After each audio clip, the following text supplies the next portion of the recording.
Crosby, Stills, and Nash, and Young, and Himmelfarb, and Weiss, and Riskind. Oh, my God, there's too many names in a band. There should not be more than 3 names in a band. It gets confusing, and there's something pretentious about it. But we were hearing the lovely song Woodstock. It's a song by Joni Mitchell, but, of course, sung here by CSNYMRFPQ, not from Woodstock, although they were there, as well as the other artists that were in that Saturday Segway thing there. Dave will tell you about that when he gets back. But I am not Dave, of course. I am Rabbi Sol Solomon, the spiritual leader of Temple Sons of Bitches in Great Neck, New York. And Dave has asked me to conduct the interview that is going to be happening right now on Dave's Gone By, on this very radio program. It is an interview with an author, a designer, a facilitator. What else? All sorts of wonderful things. His name is Elliot Tiber.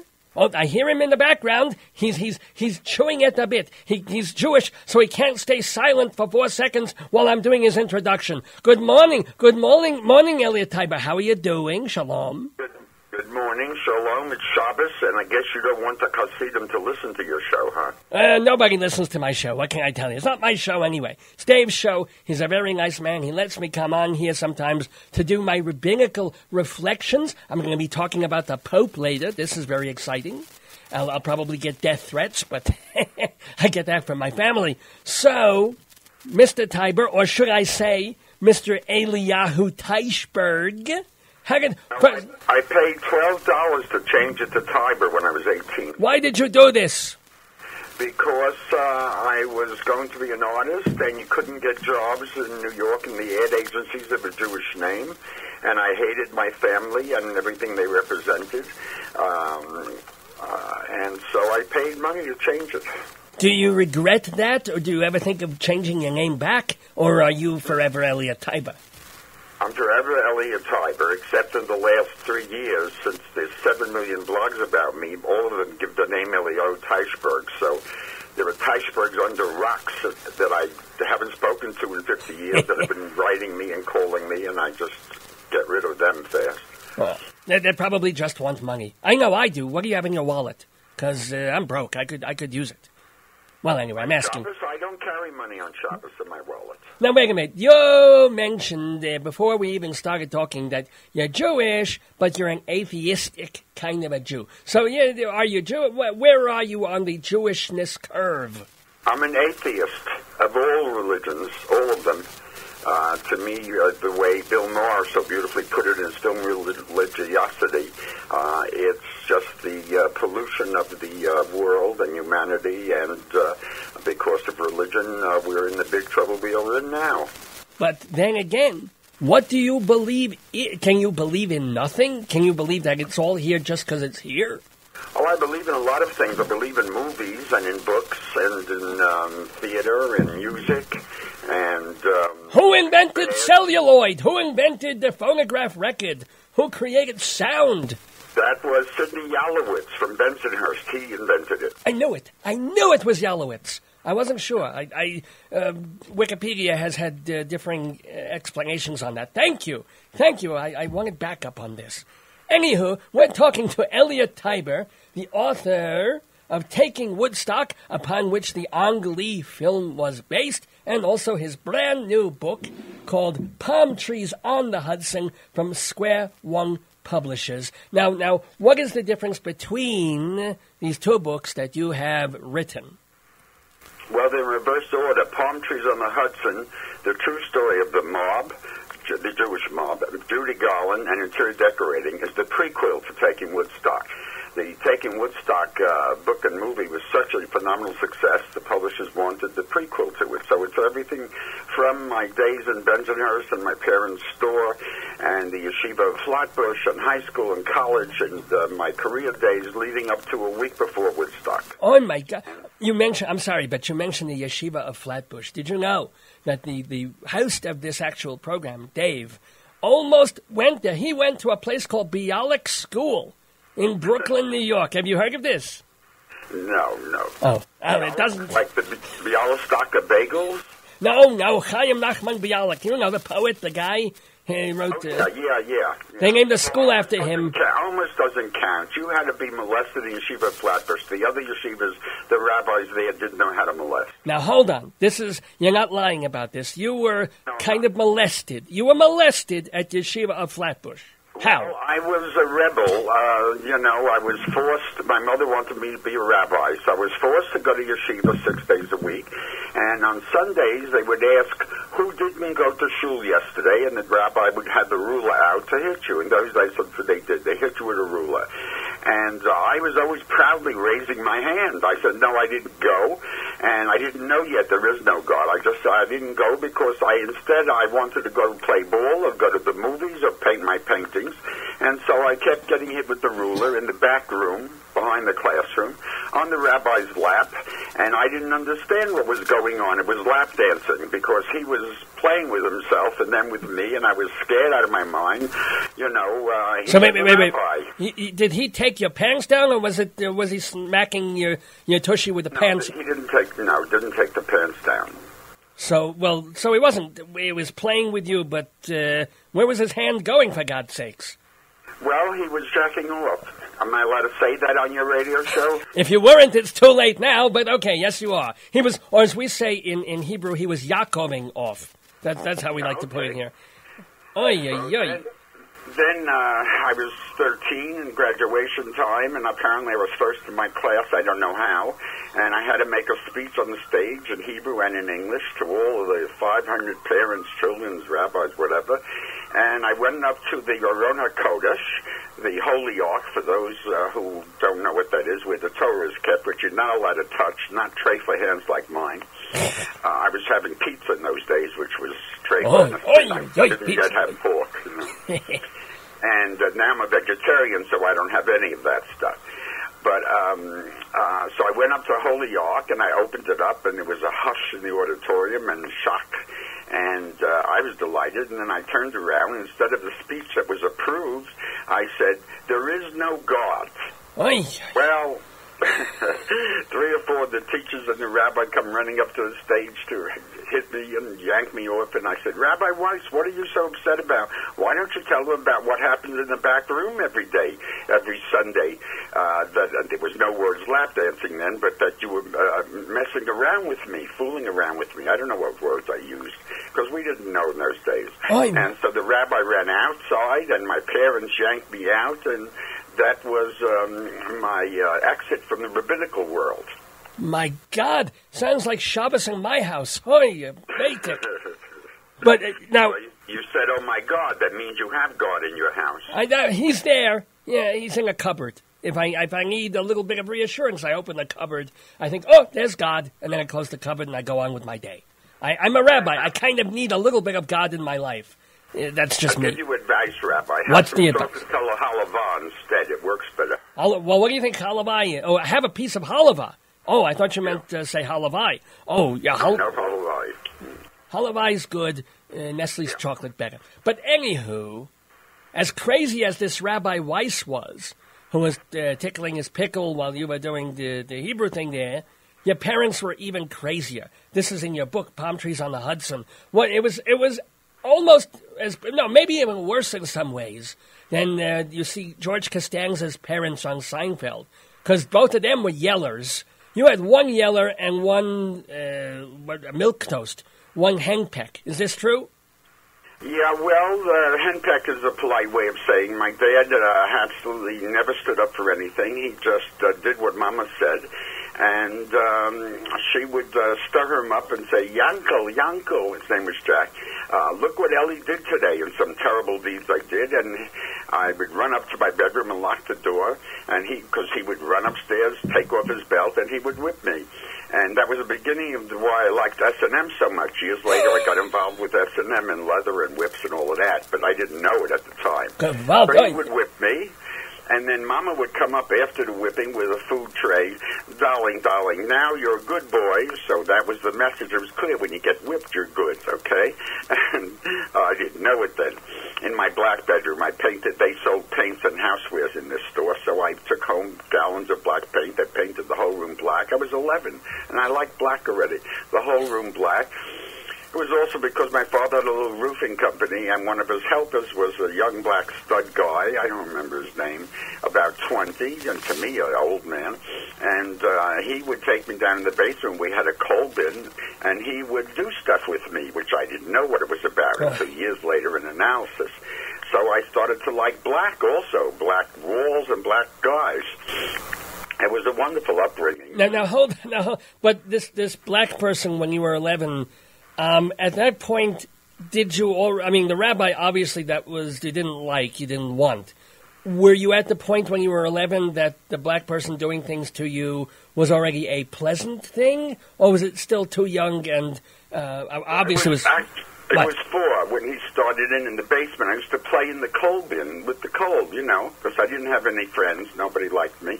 And I didn't fit in. They wanted to play ball, and I wanted to draw and paint. So I was ostracized. So I played in the coal bin, and when I was about 4 and on, and he used to come down to shovel the coal and stuff like that, and was messing around with me, which I didn't remember anything till I was around 22 or something in analysis, or 18, whatever, and it came out.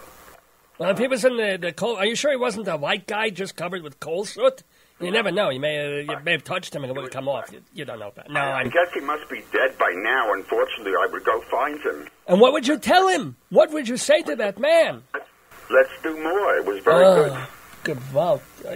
But the problem... No, it's not the problem. But, when homophobic people, of which I am slightly, but only slightly, people who don't understand gay life and homosexuality would say, you fit this bad stereotype of why people turn gay instead of being born gay. You had horrible parents. Your mother was awful. Your father was beating you. You were molested here and there. I mean... No, I didn't say I turned gay. No, I believe genetically that's in there. They have proof, the scientists, about in the brain there's such a whatever it is.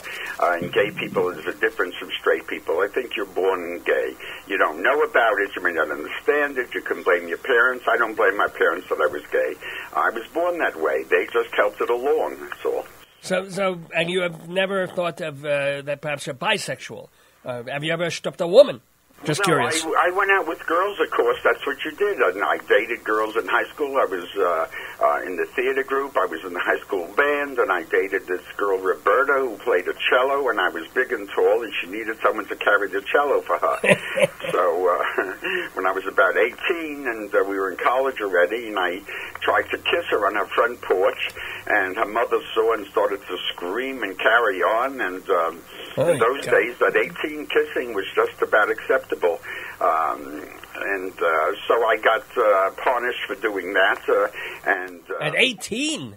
Yeah, well, no, I was 16, I guess. All right, yeah. And so her brother, she had a twin brother. She was gorgeous, and so was he. And he was friendly with me and tried to calm me down about it all, and he made a pass at me. That was the first time that... Not in a coal bin and not in dark movies. I used to go to the Times Square movies when I was 12 on. Of course, that's what they did in those movies. And I didn't know what it was that they were doing, but it was pleasurable to me, sexual release, which I didn't even know what it was. So for this girlfriend, you played the cello, and for her brother, you played the skin flute? Is that how it worked? Yes. Yeah, yes. Wow. Huh.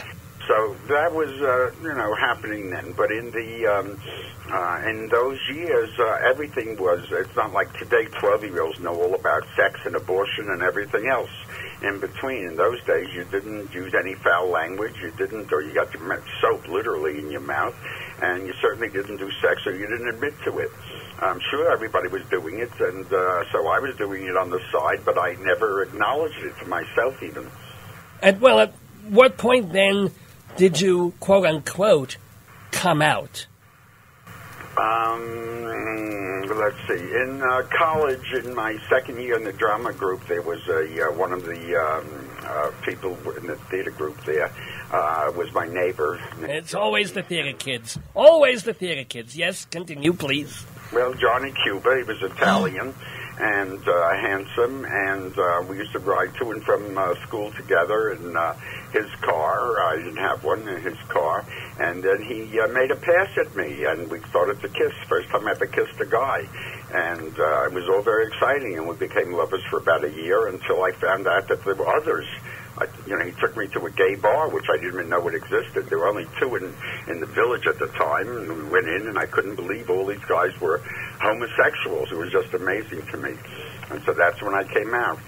Now this, at least you were away from your parents. You got the heck out. You were smart enough to get yourself. It's very funny in the book that you wrote. There's this apartment that sounds like absolute holy hell, unholy hell, when you first get there with the schmutz. You're peeling off one layer of schmutz on the floor, and there's another layer of schmutz underneath. But you would... I was about 16, and I had enough, and I was starting college early because my mother put me in school 2 years earlier. She didn't have time for me, so I was younger than other students. And I started to leave home. I packed my paper suitcase. I went to the front door, and I said I'm leaving permanently, and my father gave me $10 or $20. They didn't have much money.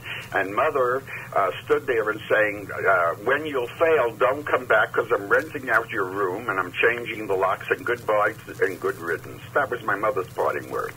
Now, she's like this throughout, excuse me, but she's out this, I'm telling people, throughout the whole book. In the book, you say the one time she was proud of you. This is actually funny, but it is so Jewish. She wasn't proud of you when you started getting decorating jobs. She wasn't proud of you when you got your own paychecks, when you had your own place, when you did good things. When was she proud of you? When I got a job teaching as a professor, teaching art at Hunter College. Then it was my son, the professor. She was in heaven. That's funny. I just find that so amusing, but it's funny because, damn it, it's true. Well, she said, if you can't be a doctor or a lawyer, at least a teacher. So I said, Mama, these are the three choices you got.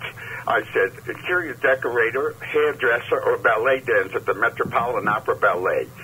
And she fetched her heart like she always did. I'm having an attack. She never did, but she said she did. Let me ask you something. These parents, and you really get the full sense of how, with all due respect, how awful they are in Elliot Tiber's book, Palm Trees on the Hudson, from Square One Books. But did they live long enough that you could go back to them and said, my God, how you screwed me up. My God, you should rot in hell, both of you. Mother did. She was 97 at the Hebrew Home for the Aged in Riverdale when I had the confrontation. My dad died in 1970, a year after Woodstock, and I had moved out after Woodstock. I made so much money, I moved out to the coast to work in movies, I had hoped, but I had to come back. And I went to the hospital. He was in intensive care, and the doctor said, no use talking to him. He's out of it, and he's expiring. But I talked anyway. Yes. And held his hand, and which I never did. We never hugged or anything, ever. And he never said, I loved you, and I never could say it to him, of course. The word love never came up in our house. I loved my doggie, but that was about it. And I loved chocolate ice cream. So I held his hand, and then I was talking to him, and then he said to me, he was like sort of lucid. He said to me, it's okay, I know about you and your friends. My friend Andre, I had a lover at the time. Your friend Andre, and it's all right. You have a good life. You have a good life. And then I said, Papa, how could you live with that woman for 40 years? That terrible mother. So he said, I love her. Hey, some things are inexplicable. Just knocked me out of the box, you know. And in some ways, probably you loved her, even though she didn't deserve it. No. I tried to get her love all those years, and then I made a whole life for myself. I moved to Europe. I became a writer and star of my own TV series and made movies. A whole new life never came up. It came up again with my book on Woodstock because I had to talk about my parents and my mother and all of that. And so for 3 years now, I'm being interviewed, and like with this one, I'm talking about her. I tell my kid sister, who I'm friends with, and so she says, "What's up? Leave Mama alone already." She had a different experience with my mother. She disagrees with everything I say. And I don't know what what planet she was living on because she was the same environment, but that's what it is. And so unfortunately she's back with me. But my mother was 97 in the Hebrew home, and for 12 years nobody was helping her, and I got her in that place, and I paid the bills because I was making a lot of money. You should have put her on an ice floe. You should have shipped her to Alaska and just watched the glacier slowly. I didn't know about Libya. I should have sent her to Libya. There you go. With her personality, anyway, she would be running Libya right now, let me tell you. But speaking of having different thoughts and different takes on the truth of what happened, there are different, what shall I say, explanations and people somewhat refuting your part, to an extent, in Woodstock. But let's get to that. That was your first book, Taking Woodstock. You were still... No, that was my third book. That was the first one that made it the way it did. I had a bestseller in France and in Belgium before that. Well, Belgium doesn't count. They're neutral. Belgium doesn't count. But okay, so your third book, but the book that clicked, the book that sold multitudes of copies and had the movie done by Ang Lee and all that. So, I mean, you say you did what to help Woodstock get off the ground and be a concert in 1969? What did you do? Well, I'm the gay man. I emphasize that, gay man who saved Woodstock, because for 40 years, the reason I wrote the book is because for 40 years, not one of the Woodstock people or anybody else would even discuss that it was a gay man who saved Woodstock, let alone somebody else saved Woodstock besides the original producers. They had lost their permits in a nearby town up in the Catskills, I forgot the name of that town, that terrible town, Fishkill. Oh, there's a name for you, Fishkill. Yeah, another kill. Anyway, Wallkill. So they were thrown out because the town in the front page of the paper showed one of their redneck farmers with a shotgun pointed at the Woodstock birdie on the poster, and it said, "We don't want our town overridden with 10,000 hippies, drug addicts, homosexuals, and dirty lesbians. Why raping our cows on Main Street?" Well, I'm a vegetarian. I didn't get that part. But why lesbians have to be dirty, I don't know. I'm friends with many lesbians, and 99% are not dirty. Anyway. I wish I had seen enough of them to know myself, but anywho, continue. Please continue. So they were thrown out, and here I was in with my parents. We had a bungalow colony in a little hotel we built and were trying to survive with. This is when the Catskills lost everything in 58 or 59 when we started it all, and the hotels were all going bust because the airplane was invented and people could go to Paris or to Puerto Rico for cheaper than a hotel in the mountains. I didn't know any of that. I wasn't a businessman, so there we are, and I had my interest was, besides my parents sold their business in Brooklyn and were going broke, and there I was helping on weekends, dumping in my salary from the city into that stupid place called the El Monaco. I made that name up because I didn't want it to be Sonia Teichberg's bread and butter in or whatever it is. Yeah. And so I became president of the Chamber of Commerce because, to quote Ang Lee when he discussed this with me, you need commerce to have a chamber. But that didn't matter. I was president of the Chamber of Commerce, and in my Underwood typewriter, there were no computers then, I typed up a permit for a music festival every year for 10 years, from 59 to 69.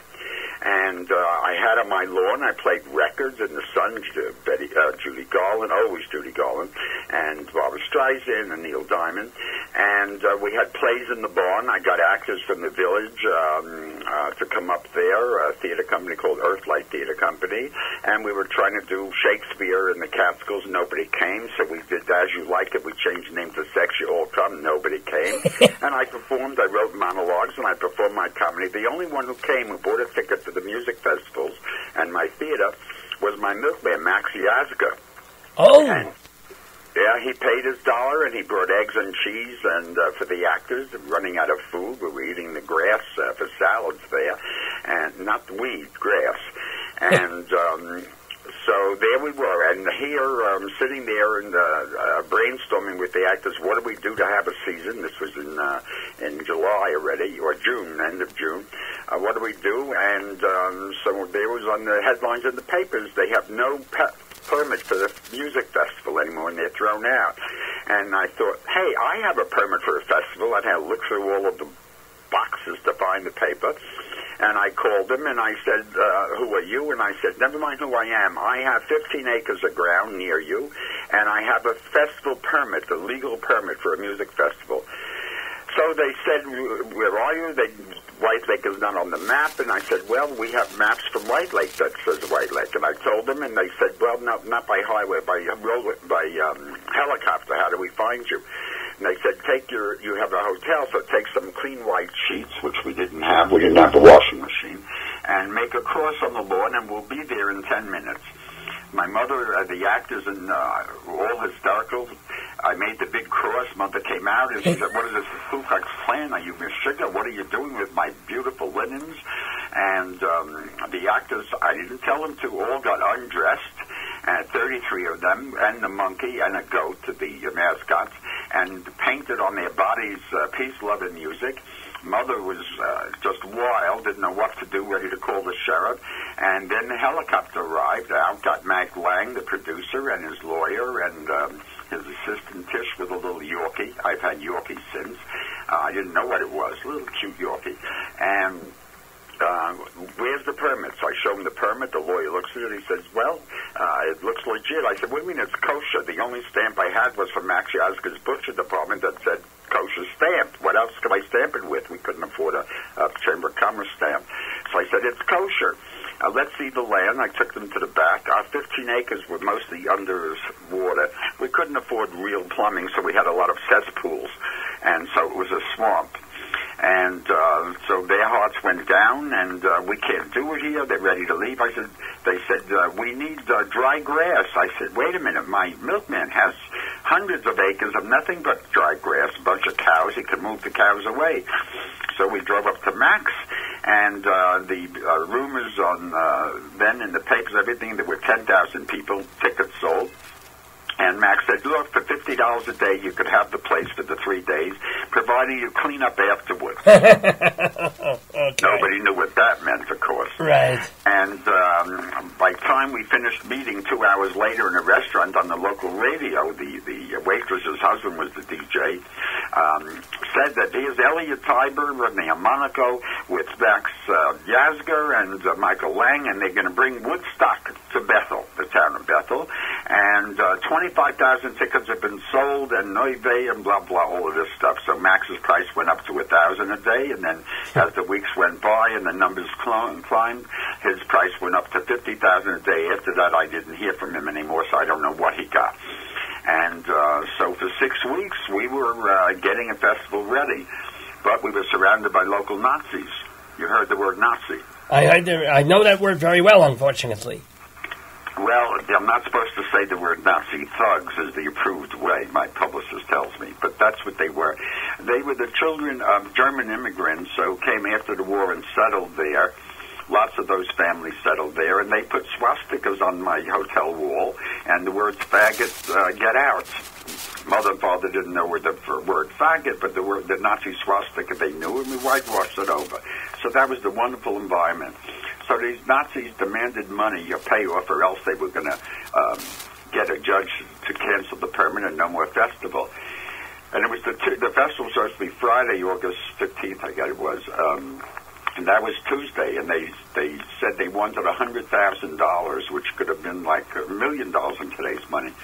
I told Mike Lang, what are we going to do at the festival? I told Mother, all that money, they rented our rooms instead of $8 a day that we couldn't get the normal price. They were paying $175 a day, and they took for the whole season cash in advance. And they took cash out of a shopping bag, and Mother grabbed the cash. And last we saw of it, she hid it in mattresses under the oven, wherever she hid it. And I said, Mama, don't spend a dime, as if she would. Don't spend a dime. We'll have to give the money back. It's not going to be a festival. So Mike Lang says, listen, and the radio, this is the power of radio, the networks all rented rooms by me because there was no place else indoors to rent. So they said, go in room 104, it's NBC Network. We've set up a coast-to-coast broadcast and you live, and you tell them what's going on, and to come on out to the festival. Otherwise, we'll lose it all. And I was nervous. I was never on radio before and did public speaking. So I went on, I introduced myself, and I told them what was going on. And I said, and if you want to have 3 days of peace, love, and music, and all of these big singers that were coming, please don't wait till Friday. Come out now, because the Nazis, the local Nazis, are trying to close us down. And I was stunned because everybody was smoking weed, and so was I. That's how I was introduced to weed up there, and a lot of pills of all kind and acid. Exactly. So I was really stoned, and I added in a little bit. I said, oh, if you don't have tickets, it's not a problem. Come on out, because it's all free. Music should be free. The festival's free. Ay, ay, ay. So the producers did their ay-ay-ays, and it was too late. And that was Tuesday, and that was the end of it. I was in a room with a microphone. Wednesday at 3 a.m., everything is quiet up there and no lights. It's a tiny town. There are no street lights or anything. Suddenly we hear noises, and we thought it's the locals coming to beat us up or whatever. We took our baseball bats, my father and I, and ran outside, and there was the 2-lane road. Route 17B was 2 lanes, was now 5 lanes of white headlights coming in our direction as far as the eye could see, and kids on school buses, all the stuff people are familiar with painted peace signs and flowers and guitars, singing the Joni Mitchell song, which was the first song about Woodstock that came out, and everybody's singing, and we put on all the lights. My father took a flashlight, and showing people. I took a magic mark. Well, he didn't have magic markers then. I made a sign. I was always painting signs because I was an artist. And Woodstock, because there was no sign that even said Woodstock. And that's for us. The festival began that Wednesday morning. And the town board, the town fathers, this Friday morning at the official beginning of the festival, went out on the highway with about 6 or 7 of their families and their children with a little paper sign saying the festival is closed. Nobody knew who they were or cared. They walked right over them. And the festival, that's how I saved the Woodstock Festival. Oh, Mike. Why do you think, then, that there are, if you read accounts or Google them, that not everybody quite agrees that you had that much to do with it? Do you think it's because you're gay, you're Jewish, or just that, Because I'm gay. And when I came back from living in Belgium in around 80 or something, nobody knew where I was, and Mike Lang called me, found out you're back. They put me on TV, Life magazine, telling my whole story, Charlie Rose. The word gay was never mentioned, was taken out everywhere. They're all so homophobic. In all that time, with such intimate dealings with the people at Woodstock, not the kids that came to see it, their gay sex was the same as any other sex, but not one of the people, the principals, ever discussed that I was gay. Well, wait a minute. Let me ask you a question. Yeah. So you're, and by the way, let me mention everybody. It is 11:03 in the morning on March 5th, 2011, and you are listening to the Dave's Gone By radio program. I am Rabbi Sol Solomon, taking the mic here to talk to the wonderful Elliot Tiber, the author of Palm Trees on the Hudson, and of course, Taking Woodstock. We're talking about Woodstock and how he was involved in that, and also his homosexuality, which you are bringing up in that context. But I'm wondering why it was germane. I mean, did they bring up the fact that you were Jewish? Who bring up? In other words, you're saying, and all the time, and all the words, and all the ink, and all the media about the Woodstock and you. They never even discussed being Jewish. The fact is that the people who organized the original Woodstock, the 2 money guys, Joel and Rosamond and Mike Lang and Artie Kornfeld, they're all Jewish. Nobody mentioned it was a Jewish group. Right. But my question then is, why do you get so angry and head up that in all your dealings and all the stuff about you and that they talk about, they don't mention that you happen to be... Why would that be germane that you are a homosexual? To them it wasn't. To me it was, because gay people are always looked down on as misfits and druggies and sex perverts and can't do anything valuable or viable in this whole world. From Oscar Wilde to Tennessee Williams, Truman Capote, all are ignored as being gay. It comes up, because it's now historical fact and it's safe enough distance. And with me, they just ignored it, and I was furious. So for 40 years, it's ignored. When I met Ang Lee, and I'll tell you if we have time how I met him, and I pitched the book to him as a movie and all of that, I said, listen, this is an important condition. You cannot change my character and make me sexless. I'm gay, and it has to be clear it's a gay man who did all of this. So he said I wouldn't have it any other way. He did Brokeback Mountain, right, about the two gay cowboys, and so I felt comfortable with that, to telling him that. Who am I to tell a big Hollywood mogul, director, what to do? But I did. Well, it's your book. If he wants to do your book, he's got to do it, your way. You do have that power. And he followed through. He absolutely did the film. It's very clear I'm gay in the whole movie, and all of that is there. And do you like the movie? Do you like taking Woodstock? A beautiful movie. He did a brilliant job with it. It's touching. It's funny. It's sad. My parents, he got two British actors of all people, and they taught him for 5 weeks how to have a New York Jewish accent. Henry Goodman is Jewish, but he played fiddler, so he knew that. But Melda Staunton is Catholic, and so they taught her that. And I cried when they set up a private screening for me before it went to the Cannes Festival to show me the movie. They wouldn't let me in on the editing. They never do. And I cried because I was looking at my mother and father up on the screen, except they cleaned up my mother a bit. But all of the craziness of her and all of her disturbances and sicknesses were all out there to see, and they were funny. And when you tell it as a story, it's funny. It was very painful for me when it happened. Of course. But in the movie and the book, I make it funny because I deal with humor. Humor as a way to survive. I always have. I'm a humorist. I do monologues. I speak cross-country in college, universities, everywhere.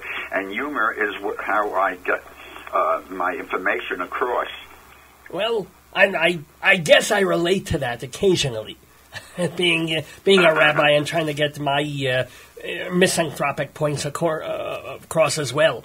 But let me ask Elliot Tiber, the author of Palm Trees on the Hudson and Taking Woodstock, the other major event.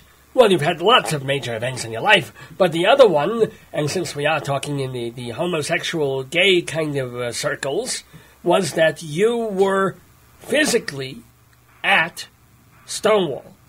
Is this correct? Oh, yes. During this 6-week period we were getting ready, I went in, when I had a chance for a couple of hours, once a week I'd go into the city to a gay bar because there was no gay activity in the beginning at Woodstock, and so I was alone and lonesome. So I went in, and at 11 at night to Stonewall was one of 2 bars in the village, and it was mafia-owned, and they didn't allow gays. Homosexuals could not get licenses for liquor, so that's how it worked. And then also the police were on the take, and they came in, and it was nothing was hidden. They came in, the bartender would hand them a bag of money, and that would be it. But the police always hung around outside the bar, and quite often, if you left alone, they'd beat you up, take your money, and beat you up for kicks. I always make sure I left with a friend because it wasn't safe. And this one night, I don't know what was in the air. Wasn't it the night that who died? Wasn't it? No, Judy Garland died, I think, right after or right before it. Oh, I thought it was the same night. About that period. No, it wasn't the same night. It was a few nights difference. Okay, I don't remember the exact night. And we didn't talk about Judy Garland anyway. But so that night in the bar, we were talking amongst each other, and we decided to, I got an iron bar and put it across the doors. We're not going to let the cops in. We're not going to let them hassle us. Someone hollered out gay power. Well, that phrase didn't exist, nor did gay pride exist. Someone hollered gay power, and we felt empowered. There were only a couple of dozen of us in the bar, and we wouldn't let the cops in. And then I thought to myself, I said to one of the guys, listen, we're big. Why don't we go out there, 3 or 4 of us, and overturn that cop car and demand that Mayor Lindsay come? And let's get this thing out in the open. This harassing is enough. And so we went out. We overturned the police car and screaming for the mayor. And eventually the mayor did come, as well as a crowd of maybe 1,000 people out front. Allen Ginsberg, who lived on the block, included, and the poet. And that was the Stonewall Revolution. And it was the beginning, and a few weeks, sometime later, a couple of months maybe, we got started with Gay Pride, the first ever Pride Parade, which attracted 2 million people to Fifth Avenue, most of them straight. That was where the word pride came in. We were proud of ourselves. So that was my participation. I became an activist then, and I've been an activist all of these years since. I am now on the board of GayAmericanHeroes.com, which you can look up, and it's about fighting hate crimes, gay and lesbian hate crimes, but all hate crimes included, especially young people who are murdered, and nobody does anything about it because they're gay or perceived to be gay. And so I'm still very active with that. And I mentioned Judy Garland. When I was 10, Mama took me to the movies Tuesday nights because they gave free dishes. And, Bakelite, right? Or was it Bakelite? Regular, real dishes. No, real dishes. Real dishes. There wasn't Bakelite then. You say you're younger than me, obviously. Oh, okay. No, real China dishes with flowers on it. Ugly. And that one night there was playing Wizard of Oz, which I had never seen, of course. It was out, I think, in 39. This was around 45, let's say. And 43, I don't know. And there was Judy Garland, and I see this magic movie, black and white and in color, and that there's a place you could have home with it. There's love of me. And boy, did that resonate with me. I didn't know that home meant a place people love you. And so it really affected me. And I started in collecting Judy Garland records over the years and her pictures, and I saw her concerts. I saw her at Carnegie Hall and Radio City Music Hall as I got older, and there were the concerts. I bought seats front row center and brought flowers for her, and I handed it to her one performance, the opening night I think it was, and she handed one back to me with a kiss as she sat on the apron of the stage. And I've always had Judy Garland with me in my mind's eye and my heart all these years, as many, many people do, and many gay people do. And if you Google Judy Garland stuff, you'll see why the gay community has taken Judy Garland as their heroine, so to speak. I always assumed it was because she suffered. I figured, she was always in torment. Yes, it was that she suffered and she was in pain. But she also had, of course, gay husbands, as Liza Minnelli did. And but she suffered, and besides, what a major talent. And she was so small, everybody wanted to hug her and make things nice for her, so to speak.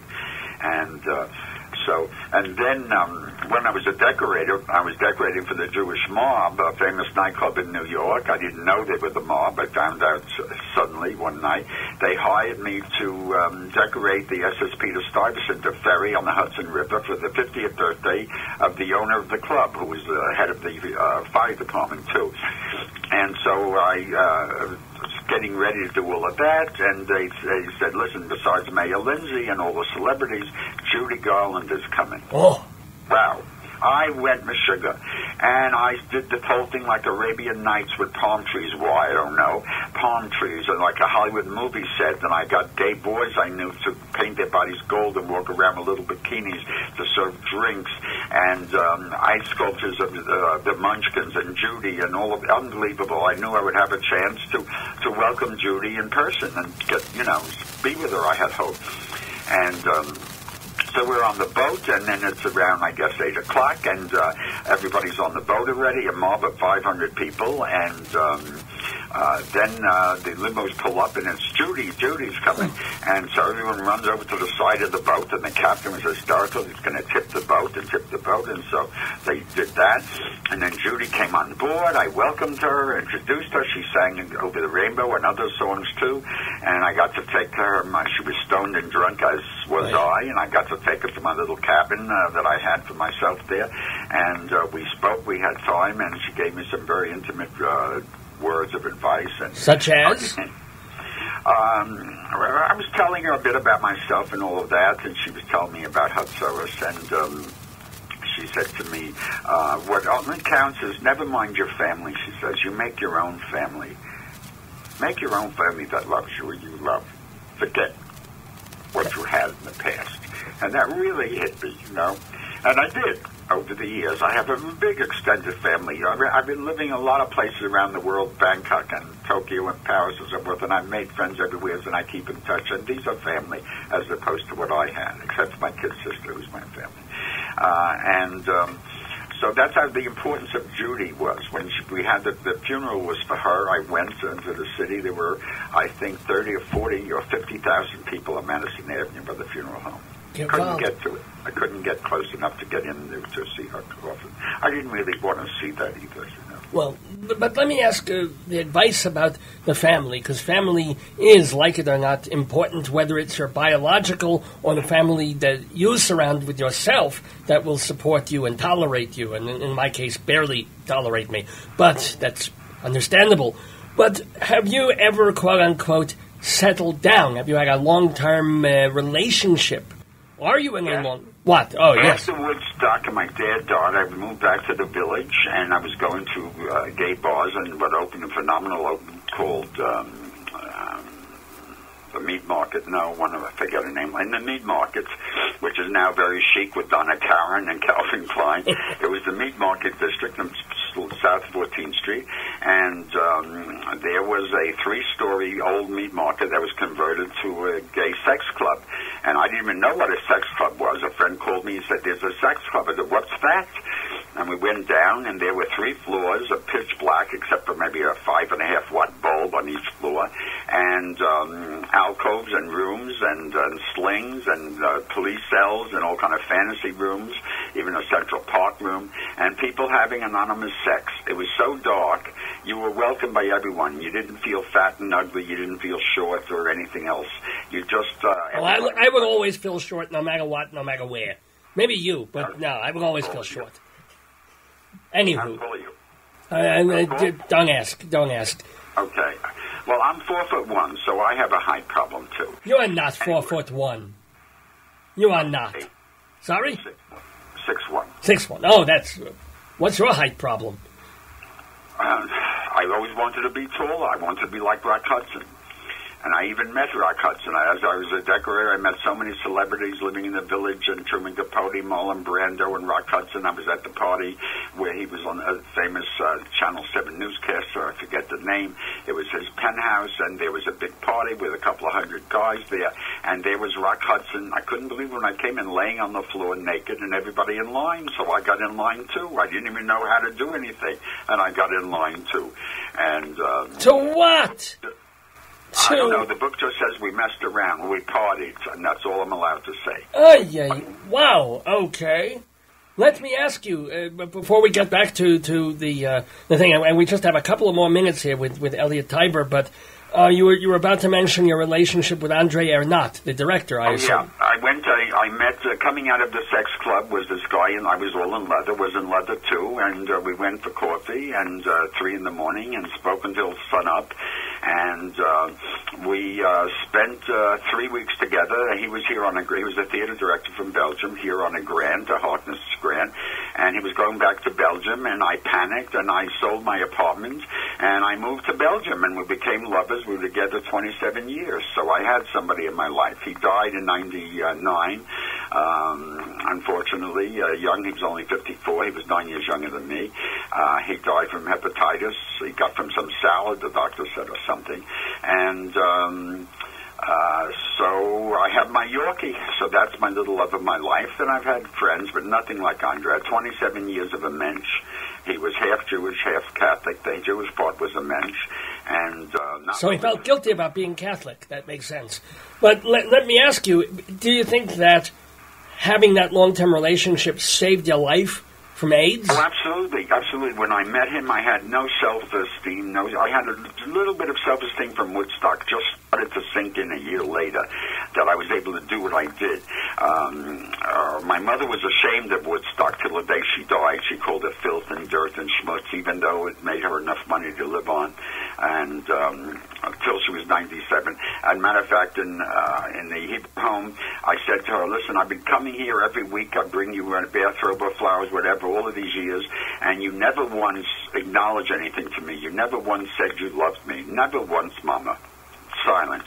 And I said, "And you never once said anything about Andre. All she ever said, 'How was your friend?' And I said, 'You don't know his name?' She said, 'Well, it's hard, it's French.' I said, 'You're Russian. You have French names in Russia.' I got so angry. I said, 'I'll tell you what, Mama, I'm not coming back anymore, ever. You're an old lady. You're not going to be here long. She said, I'm here too long already. I said, I'm not disagreeing, but I'm not coming back unless you can tell me about Andre and that you love me. And 6 weeks, I didn't hear from her. Then I get a call from my older sister who said, Mama's obsessed. She doesn't know why you're not coming to see her anymore, and now I have to go see her, and you should be going and all of that. So I said, she has to call me. So she called, and she said, this is Mama. And she hung up. So I took that, okay. And I went to see her, and I'm waiting to hear something from her about all of this. Nothing. All she managed to say is, don't tell people. I wrote my first Woodstock book then, which didn't sell, but people, her neighbors read her parts of it. Don't tell people I'm your mother. She has the name Cashberg, because I'm ashamed of all of that. It's such schmutz. Aye. I said, goodbye, and so long. And then the next time was at a funeral when the son, as you know, the daughters don't count, have to say something nice about Mama. And I told the rabbi, I'm not paying your bill. I don't want any rabbi here. Just open the coffin. I want to make sure the bitch is dead. That shocked everyone in the family. I didn't care. I opened the coffin, and she was. And then at the cemetery, they're all waiting for me to say something. Not my sisters, me. I said, they said, say something good about Mama, the rabbi's saying. I said, Mama died good. I got in the wow. window. Wow. Oy, fault. See, I know how to get closure. That was closure for me. That was the only closure I could get, you know. And did the rest of your family, shocked as they were, understand at that point? No. I stopped talking to them all, and over the years, especially after the fame of the movie came out, and I had, as I say, 7 million blogs, I got letters from people in the family I haven't spoken to in years, and none of them said, I bought your book, it's so wonderful. They were saying, could I get an autographed book? I should give them a book, yes. Anyway, as if I didn't have to pay for them. Even if I did have to pay, I mean, I've given my sister books and the close friends books because I wanted to, not because they're family. So, but it's the thing of Woodstock that became such an icon and resonated around the world has given me such self-esteem that I never knew before, such self-confidence about my looks. I'm fairly okay looking. I'm never a handsome guy, but I look like Brad Pitt, if you Brady, if I could tell you that. And without the shirt, I look like him. And so it just gave me self-confidence and self-awareness, and I started doing all kind of work with orphan groups, especially orphans, because they had no homes. That really resonated with me over the years, and raising money for the downtrodden where I could. I'm no great philanthropist. I'm not a rich man. I do all right, but, I do what I can. And I put something back in the pot. So I'm feeling pretty good, and I have my little Yorkie. This one is named Woodstock. The one before was Shayna Madel, because she was. Or that was Itzkala Pitzkala. I have had Yorkies all these years because of Woodstock. Well, it is wonderful to hear how a person such as yourself, in circumstances such as yourself, has turned your life around, become successful and creative, and lived the life that you wanted to live, despite what other people were expecting from you or expecting you to do. And I think that is a lesson for everybody, to know as long as you don't hurt anybody, do what you want to do in this world. You want to sleep with men, this is fine. You want to sleep with women, this is fine too. You want to sleep with goats, go ahead. You want to sleep with babies, be careful because their heads aren't fully formed yet. Don't hurt anybody. And that's what it's all about, and try and do what you love in the world. Elliot Tiber, please tell us how we can get copies of your books, to pay for them, to buy them, so you get a little money. Palm Trees on the Hudson and Taking Woodstock. Do you have a website? I know Square One Publishers has a website, but how can people follow you? I have a website, ElliotTiber.com. There's TakingWoodstock.com, and there's a new one, PalmTreesOnTheHudson.com. The books are on Amazon.com and Barnes & Noble's, Towers, all the bookstores in the country. They have it. It's in 13 languages, and not in Hebrew. I don't know why they didn't want it in Israel, but the book is in Israel in other languages. The book is, the new one is a #1 on Amazon. When you go Judy Garland books, it's a #1 Judy Garland book, and I'm so pleased with that. It's just amazing to me. Well, I'm waiting to hear from Liza Minnelli now. I just sent her a book asking for her comments. I hope you do hear from her, and I hope you have many more happy years of doing exactly what you want to do, the way you want to do it. And so, that's very generous of you. Thank you for having me. I appreciate it. It's been a lot of fun on your show. I love your show, by the way. I watched it this morning. It's just wonderful. Well, my goodness, thank you. Oh, if you're saying nice things about the rabbi, then you're my best friend for life. Show. It's a wonderful show. You got a new listener. I'm going to follow it every week. I didn't know about it, and until my publicist sent me the link, and I looked it up, and it's wonderful. Well, terrific show. As Judy Garland would say, or as she's about to sing, zing went the strings of mein heart. Thank you, Elliot.